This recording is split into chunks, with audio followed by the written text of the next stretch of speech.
Hi, today I'd like to talk about some very basic ideas or tips for healing, for good health and vitality.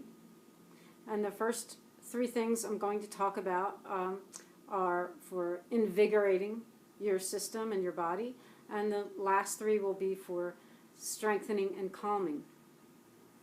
So the first thing I'd like to talk about is parsley. And of course it's very dark green and filled with chlorophyll, and it's loaded with vitamins A and C and K, and it has vegetable proteins. It also has volatile oils that are very anti-carcinogenic. There is actually a whole list of virtues of parsley, and if you take a moment and search on health benefits of parsley, you'll see a very impressive list of all the healing benefits. Now, one of the things it does, it is energizing, and so I usually eat parsley early in the day, in the morning, or maybe around noon. I usually eat a little bit every day raw, just a small little bit of it. To give you an idea, I buy about 2 bunches a week. It's only like $1 a bunch or something like that. And I'll usually go through 2 of those a week. I like the flat Italian parsley. It's a little easier to wash. And like I said, it's loaded with so many nutrients. And it's easy. It's not like you have to go and cook greens for a long time. It's nice that if you eat it raw. In fact, that's the only way I really eat it. It's very good for the kidneys. And a couple of times a month, I'll get the stems and some of the leaves, and I'll make a tea, which is a nice tonic for the kidneys. I only do it a couple times a month because it's not something you want to overdo. You know, just keep the kidneys balanced. So I hope you'll check that out. The second thing I'd like to talk about is the alliums. Now, that would be onions and garlic. Now, they are like warriors for your immune system. They're antibiotic, naturally, antifungal and antimicrobial. They aid in digestion. They help also the colon.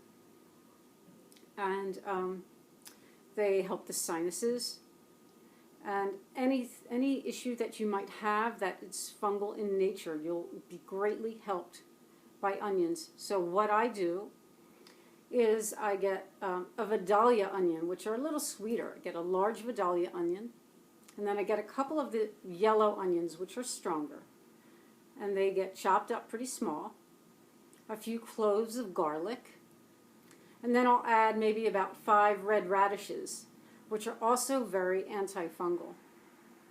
Now, that's a lot of heat, so to balance that out, I'll use a stalk or 2 of celery, but you don't have to do that. And that all gets chopped up very small, kind of mixed together. I usually put some herbs in there, some dried herbs, whatever you like. And I use a little bit of turmeric, which is also antifungal, and it's good for the brain function. That gets blended with a little bit of olive oil and balsamic vinegar. I store it always in a glass bowl or glass container, and then I'll have maybe a half a cup or a cup of that almost every day. Now, I know there is that smell and that social issue, so you're going to want to, tailor that to your schedule when you're not, maybe at the end of the day, whatever your schedule is.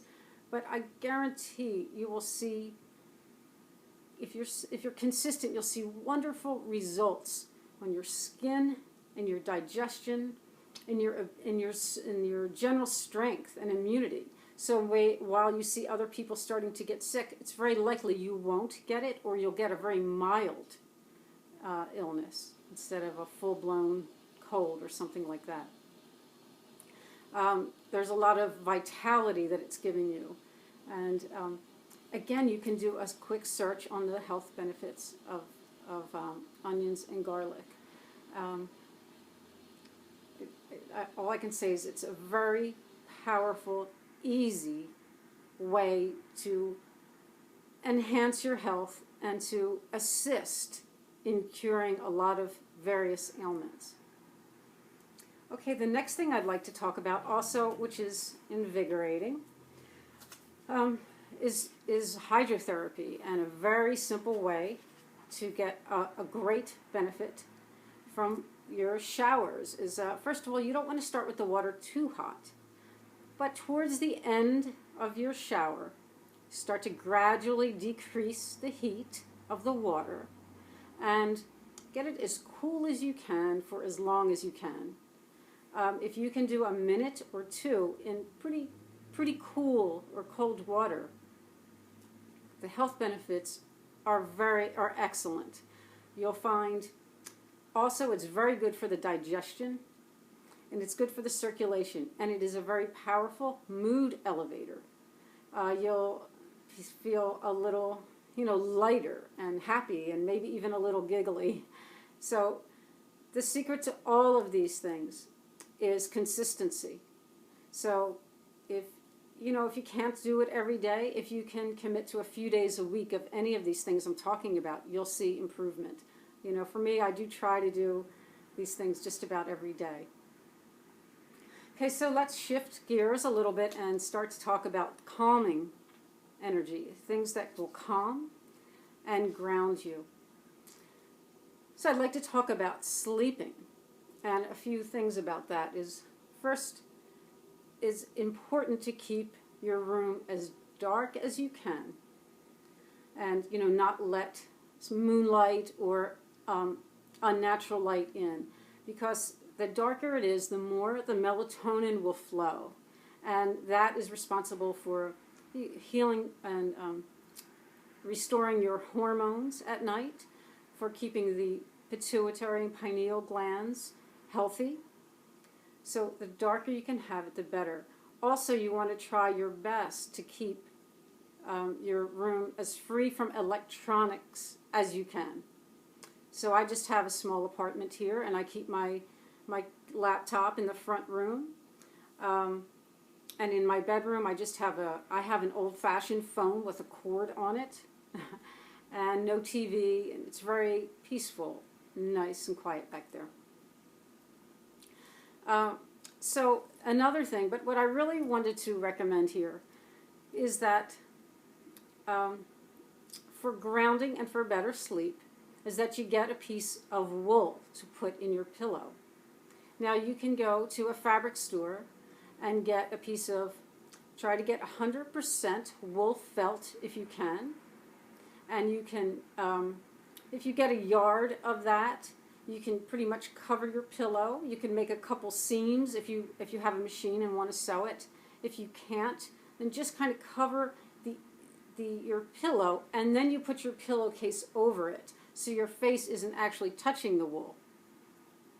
But it has a very grounding sense about it. So even in this age of electronics where there's Wi-Fi all around us, and it does disturb people's nervous system, and it can affect your sleeping.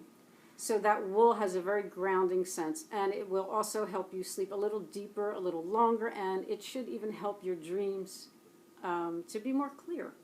So it is an old but very good tip, I guess I could call that. You can get that at Joann Fabrics. They always have coupons. So 100% wool felt in the pillow.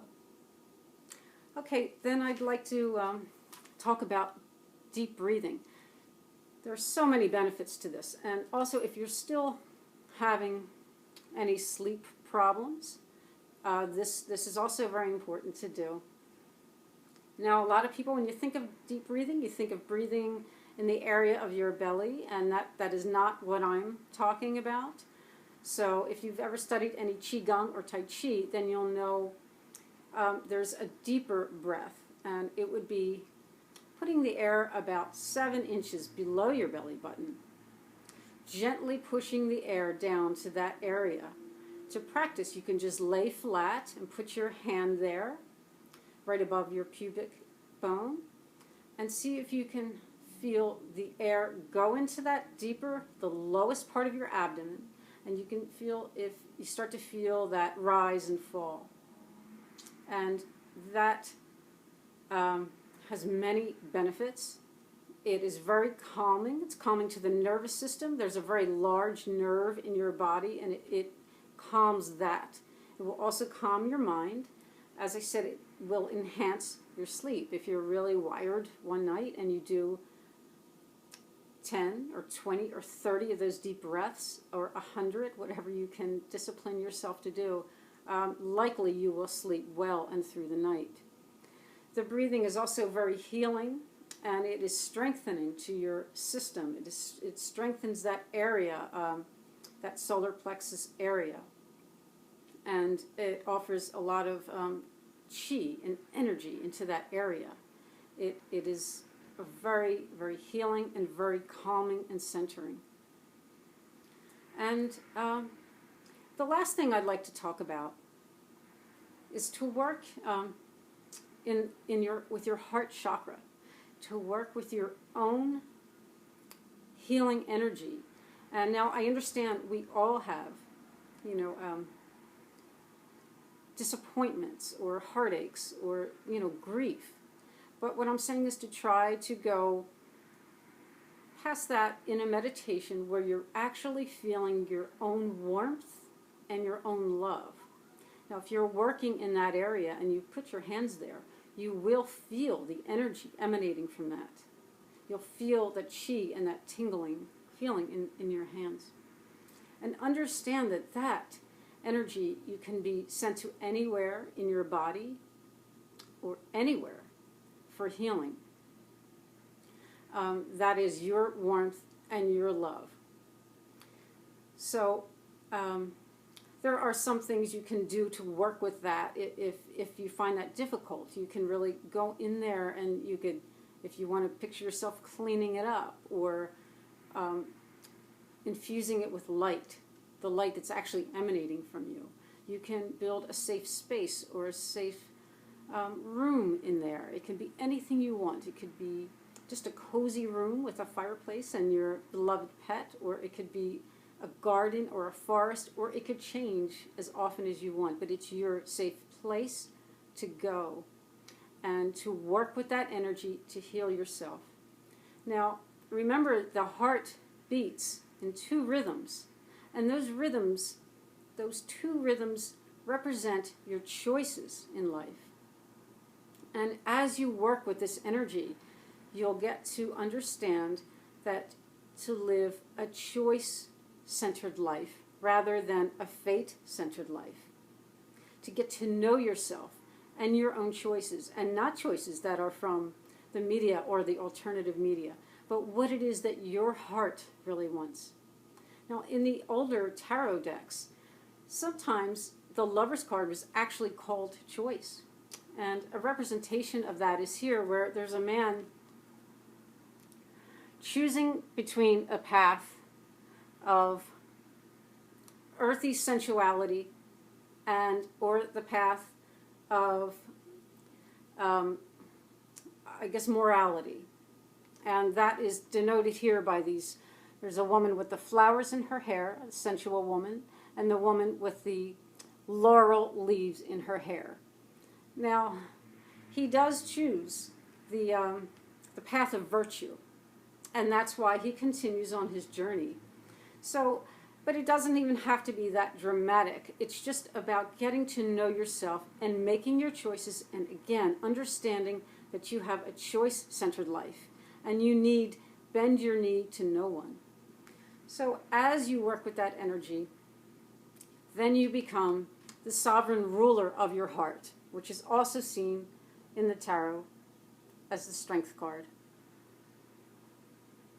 Another benefit of working in that heart, with that heart energy, your own heart chakra, is that the more you work with that, the more you will activate your intuition, because that connection, that intuitive connection, is actually coming from that heart chakra, not from the mind, as a lot of people think.